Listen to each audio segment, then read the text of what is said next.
Ce qui se passe quand ton ex pense, mais ne décide jamais. Ton ex pense, il analyse, il réfléchit, mais il ne décide jamais. Ce n'est pas de la prudence, c'est un mécanisme précis. Beaucoup croient que réfléchir, c'est avancer. En réalité, penser sans décider sert souvent à éviter l'émotion. La réflexion devient un refuge. Ton ex tourne en boucle. Il repasse les mêmes scénarios.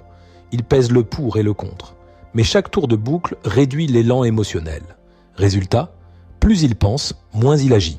Décider, c'est trancher. Et trancher, c'est accepter un risque. Revenir, c'est s'exposer à revivre quelque chose qu'il n'a pas su gérer avant. Alors le cerveau choisit la solution la plus sûre. Continuer à penser. La pensée circulaire apaise à court terme. Elle donne l'illusion de contrôle. Mais elle fatigue. Elle use l'émotion. Elle finit par neutraliser le désir. C'est comme ça que des situations restent bloquées des semaines, des mois, parfois plus. S'il n'y avait plus rien, ton ex ne penserait pas autant.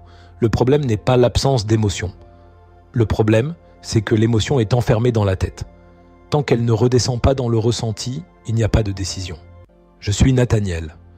Quand j'interviens dans ce type de situation, je ne cherche pas à convaincre ton ex. J'agis sur ce blocage précis, la pensée qui étouffe l'émotion. Le rituel permet de faire sortir l'émotion de la boucle mentale, réduire la peur associée au choix, redonner du poids au ressenti.